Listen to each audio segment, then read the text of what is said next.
Salut à tous, dans cette vidéo nous allons voir comment installer Endless. Alors tout d'abord il vous faut une calculatrice TNSpear. Ensuite pour savoir quelle version l'installer, vous devez aller dans Réglages, puis dans États. Vous aurez votre numéro de version. Ici nous avons la version 4.5. Donc nous allons chercher la version de l'Endless 4.5.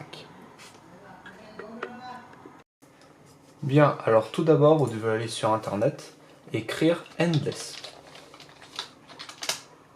Ensuite, vous tomberez sur un site s'appelant endless.me. Vous cliquez dessus, puis en allant en bas, vous trouvez Download Endless. Vous cliquez dessus, puis ici vous aurez tout ce blabla. Vous téléchargez endless.zip. Ensuite, vous attendez que Endless se télécharge. Bien, maintenant que vous avez téléchargé Endless, vous aurez un dossier s'appelant Endless. Puis ensuite, vous avez déjà d'abord enlevé le endless.config.tns ainsi que endless ressources. Puis après, vous devez chercher le bon fichier. Normalement, il me semble que c'est le tout dernier, voilà, le 4.5. Si vous avez une version 3.9 ou 3.6, vous installez la version qu'on vous demande. Donc nous, on a la version 4.5, on met la version 4.5.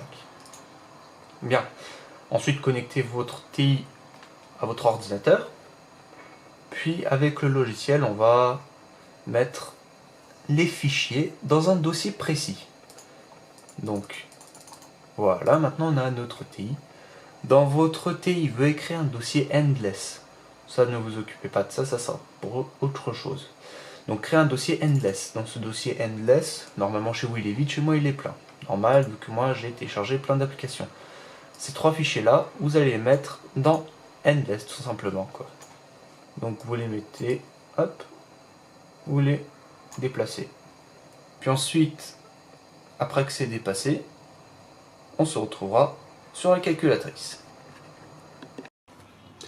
Maintenant sur votre calculatrice, déconnectez le câble le connectant au PC, puis ensuite allez dans Mes classeurs. Allez dans un dossier Endless que vous aurez créé, vous avez mis les fichiers, puis cherchez Endless Installer.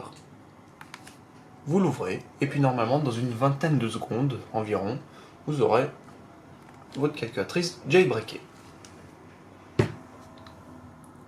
Alors il est très important de le déconnecter du câble au PC, puisque si vous le laissez connecter, la calculatrice crashera dès que le jailbreak sera installé. Maintenant, comme vous voyez, il est écrit en haut à gauche Endless Installed. Cela veut dire que ça a réussi, et grâce à ce jailbreak, vous pourrez par exemple jouer sur des émulateurs, comme par exemple un émulateur Game Boy Advance, ce qui va vous permettre de jouer à différents jeux comme par exemple Dragon Ball, à Mario Kart, à Mario Bros ou à Pokémon Emerald, comme ici sur cet exemple. Mais bon, cela sera sur une autre vidéo.